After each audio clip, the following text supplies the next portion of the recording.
Dopamine Detox. And what's a dopamine detox? 7-day dopamine detox. Dopamine detoxing. It's real growth, improved my focus, and gave me mental clarity. If you feel you are a failure, you didn't be able to get things done, no dedication, you get distracted, or you just simply have a hard time to pursue your goal, when you go online to search answer, these two words probably will pop up. Dopamine detox. Like the movie Limitless, you pop a pill and you start having this superpower. You focus really well, your intelligence become increased, your dedication increase, and your life since then changes. You even see countless YouTubers make an experiment. I try dopamine detox in 7 day, 30 day. Even one YouTuber even showed their brain scan before they tried and after, show that it dramatically changed his brain. But what if I tell you all of this are a huge lie? After a few weeks research into this topic, you will see a clear storyline is hidden under the expert. And to a level that even Harvard Medical have to publish an article to inform the public how a business coach white lie developed to one of the hottest trend on all social media. And let's dive into it. It all starts with him. His name is Dr. Cameron Seppa. He is a neuroscience professor. And of course, on the part-time, he also become a business coach for lots of entrepreneurs in Silicon Valley and the area. And he is the first person who invented this detox. But in the beginning, the name is dopamine fasting. Because how attracting this title sound, soon enough, there's more and more people join this movement. And until one day, he decided to write an article to publish online. And that's the beginning of dopamine fasting in the internet presence. But soon enough, lots of people start questioning this, especially within the field. Harvard Medical Publishing website and a journal created by Harvard Medical School decided to write an article about this whole dopamine fasting. And this is what article said. They said the dopamine fast has very little to do with neither fasting or dopamine. Furthermore, to explain, they also said, while dopamine does rise in response to reward or pleasurable activity, it doesn't actually decrease when you avoid overstimulated activity. So a dopamine fast doesn't actually lower your dopamine level. Even more, Dr. Seppa, as the original creator of this concept, even through email, informed a journalist from New York Times. He said, dopamine is just a mechanism that explains how addiction can be reinforced, and it makes for a catchy title. The title's not to be taken literally. In the end of the article of Harvard Medical Publishing, they actually is not calling him out.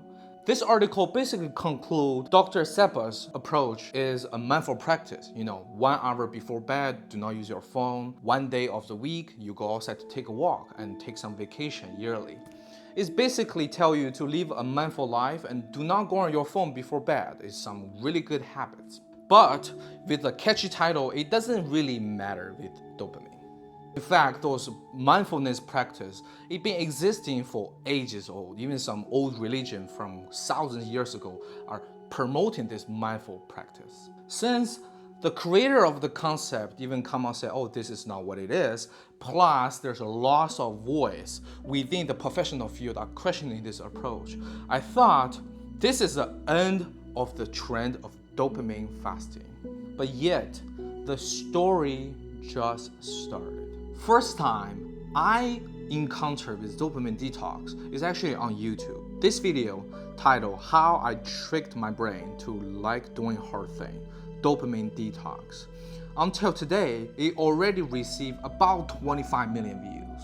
And after that, there's a countless YouTuber, big or small, start joining this promotion, Dopamine Detox.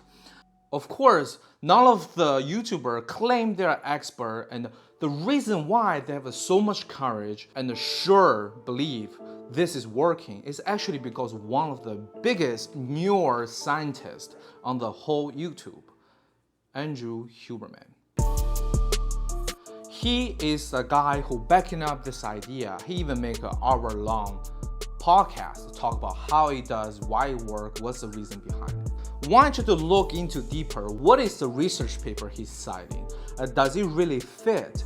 I actually find his claim and his belief about this whole dopamine detox is not original from him himself. It's actually from his colleague from Stanford University, Dr. Anna Lemke. Dopamine detoxing, is that legit? Does it work? Well, up until about 6 months ago, I would have said no. But my colleague Anna Lemke, She's been on the show. Yeah, she's great. And our timeline moved to the year 2021. Dr. Lemke has his book, Dopamine Nation, was published. And right after that, she suddenly have a loss of internet presence. If from YouTuber podcast interview to BBC or even GQ, this big journals interview. On one side, she's promoting the idea of dopamine fasting. On the other hand, she's of course promoting her own book. There, I decided to look more into the research paper she's been published. The recent research she has been done, there's nothing to do with dopamine detox or anything like that. She is a professional to study on addiction, specifically on drug addiction. Since even the original concept creator even denied the whole idea, where did she have this evidence to support dopamine detox or fasting? The evidence she presents on the online that first, we have this balance between pain and the pleasure. I will correct that later. And what should we do with it? Based on that idea is we need to detox for 30 days, do not use it. To better explain our brain's mechanism between pain and pleasure, I want to quote one of the research paper. It's from Cold Spring Harbor Laboratory. They wrote a research paper, and the research paper was even on the journal Neuron. In the research, they demonstrate how a mice doing decision in their head. There's one area is calculating both pain and pleasure. To another more correct terms, the benefits and the harm. This benefit and harm is determined by these two chemicals within the same process area, and depends on the ratio of these two chemicals, it decides your behavior. For example, your kids drop into the water, but you fear of the water. But because the pro is way over than the con, you decide to jump in. What they do in the experiment is when they artificially change your pro chemical, you suddenly unwilling to jump into the water to save your kid. Her belief is if you do something painful right now, later on you will feel more motivated. For example, take an ice bath in the morning. The whole day you will feel refreshed and motivated.